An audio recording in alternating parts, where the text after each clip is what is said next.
Alright, so let's create a Scruggs style break using the melody notes for Shady Grove here. First thing I want to do is go over my setup here. The time signature is set to 2/4 time, even though you can't see it right there. And the scale is set to 30-second notes. So if I come down here and scroll over with my arrow key, you'll see that it's incrementing in 30-second notes there. Alright, so in 2/4 time, if we were to do continuous rolls, we would fill up the measure with 8/16 notes, and every half measure is a quarter note or 4/16 notes. So here on the downbeat and the upbeat we have eighth notes. Alright, so if we're going to create a Scruggs style break, the first thing we want to think of, a rule of thumb, is that we're not trying to play every melody note. We're going to try to play about every other melody note. And another rule of thumb would be if the downbeat melody note and the upbeat melody note are the same note, then we don't need to play this upbeat melody note here. Now over here you'll see that this downbeat and this upbeat note are different. And if in that case, we probably want to try to get that upbeat melody note. And I say probably because every rule of thumb can be broken. There really are no set rules. It's your banjo, play it the way you want to. But let's go through here, and what I'm going to do is go ahead and just get rid of the notes that we don't need. So since those are the same, we'll get rid of that upbeat melody note. In measure 2 here we have the downbeat and upbeat the same. Now this upbeat is this has been split up into 2/16 notes, but since it's the same as the downbeat, we'll get rid of both of them. Alright. Measure 3, again we have the same downbeat upbeat. Get rid of that one. And here, again, I just mentioned, since these are different, downbeat and upbeat, we'll go ahead and leave those there. Measure 4, we have 2 downbeat quarter notes. We'll just leave that alone. Measure 5 is the same as measure 1, so we'll get rid of that one. Measure 6 is the same as measure 2. Again, we'll get rid of both of the upbeat notes here.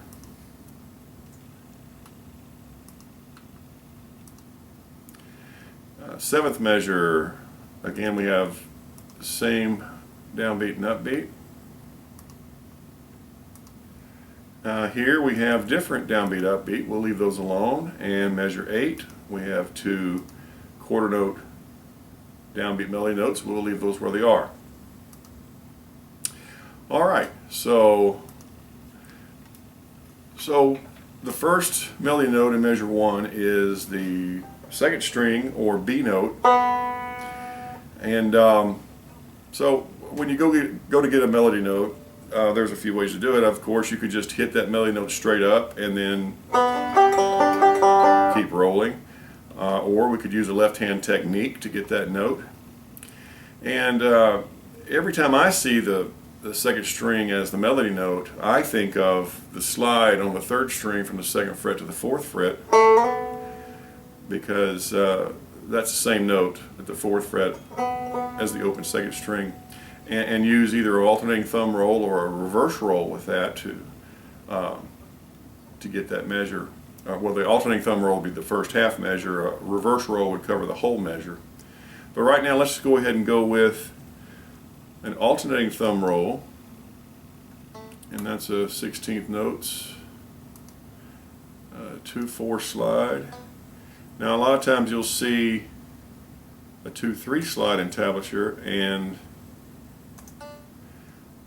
that's fine. That is, I think, more of a, depends on how you want to hear it. If you want to hear more of a chromatic kind of a sound or a slide all the way into the note, it's up to you. It's a personal preference. Alright, now the second melody note is a 3rd string or G note. A lot of times when you see that note, you could get that by sliding on the 4th string to the 5th fret, right?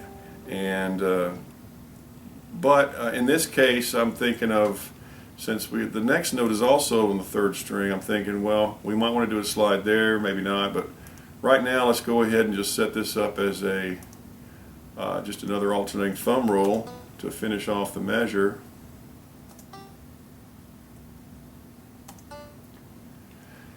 All right, and so now we have our first measure. And it sounds like this. All right, sounds good. Now it also mentions that you could do a reverse roll with that slide. And that will work. Now you notice we hit that second melody note on the third string a little late, actually an eighth note late, but you can do that.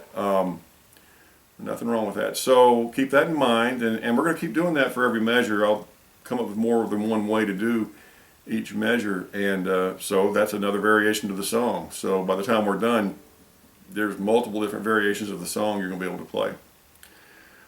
All right, measure 2, again we're on the 4th string, and again we could do a slide on the 4th string, and that'd be a good way to do it.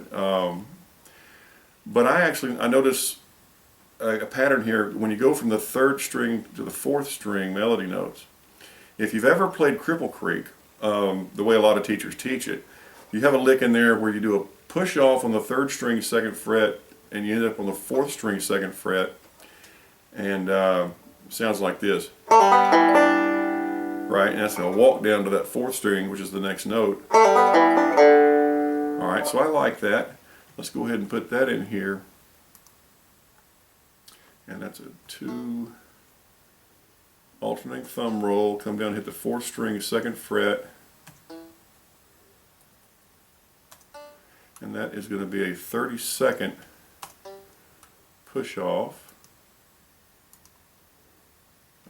Push off. There we go. All right, our next melody note is the 4th string open, or the D string. Now here we could certainly do another alternating thumb roll, and the measure would sound like this.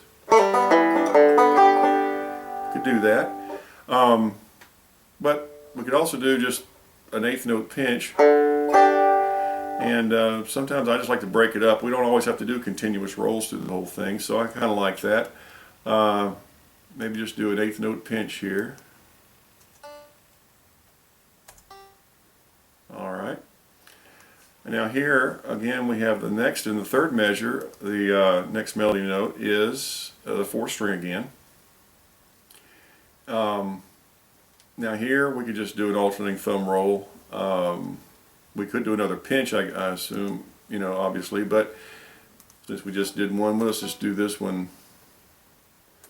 Alternating thumb roll and coming up to these 2 notes that are different on the downbeat and upbeat.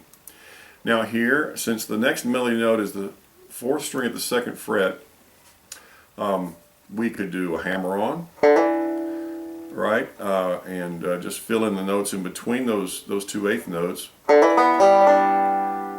right? Or we could just fret that string at the 2nd fret, or we could play those 2 notes as 8th notes. So we get or.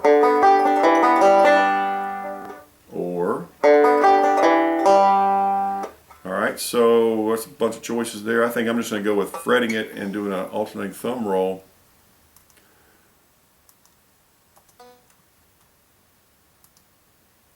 To finish off the measure.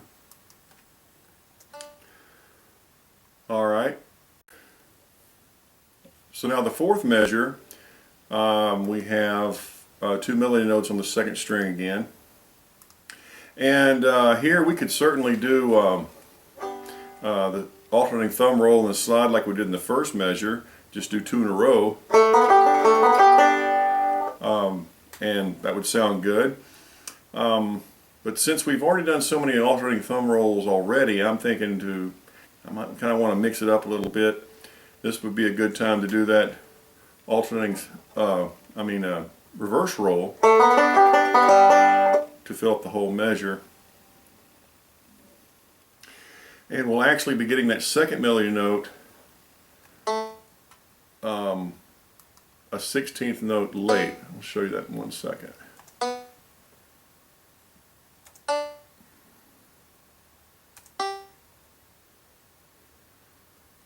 So you'll see right there is where the melody note actually is, but we're going to hit it right here. So again, we're hitting it a 16th note late, but that's fine.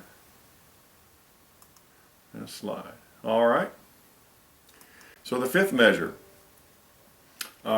is exactly the same as the first measure, and actually the fifth and sixth measures are the same as the first and second, and we could actually do the exact same thing. We could come over here and copy this and paste it right in, and we'd almost be done with the song.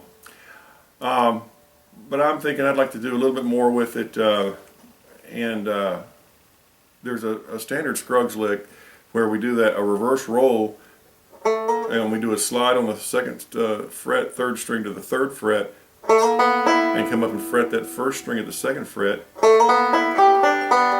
and come down and do a push off, right? And that sounds good to me. So I'm going to go ahead and put that in here. So it's a reverse roll, fret the first string, the second fret, and now you'll see that we're actually not even going to play that melody note.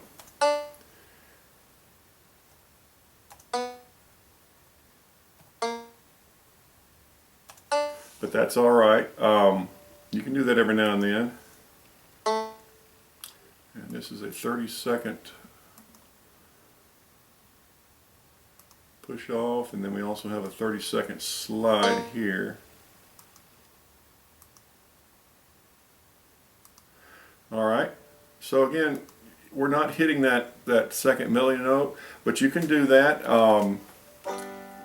And you don't want to do it too much, of course. I mean, we are trying to play the melody as much as we can here, but this particular lick, you do that pull off or that push off there, that next note that you're looking for is that third string, which is the next melody note, and it's kind of like a walk down, right?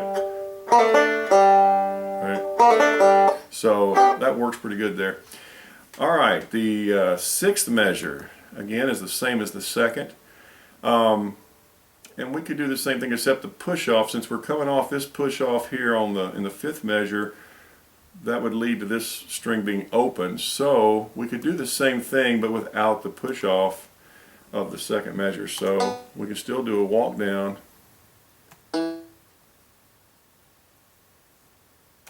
right, coming down to that fourth string without that push off. So that works. And now here again we could do another alternating thumb roll or do the same thing we did in the second measure, and I like that too. So let's do another pinch. All right.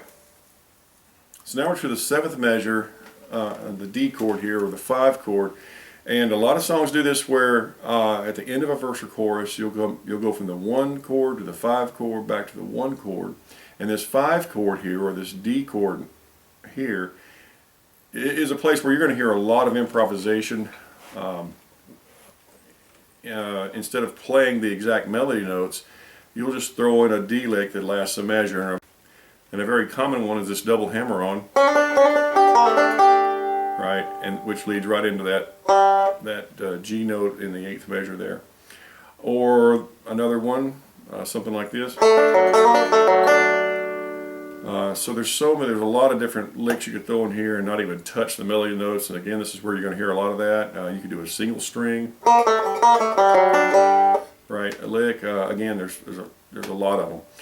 But in this case, let's go ahead and just play it straight, and a lot of songs will do this, right? Right. So that'll work. Let's just do an alternating thumb roll here.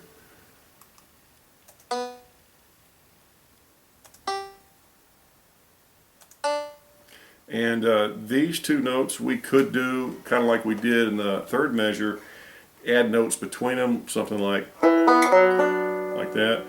Or we could really just play them as 8th notes like I just did a minute ago. So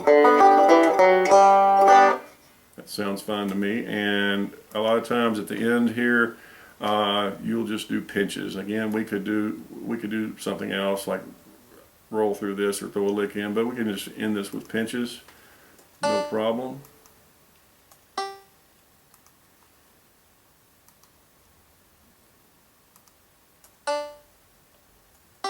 All right, so now we're done with our arrangement. Let's see what it sounds like.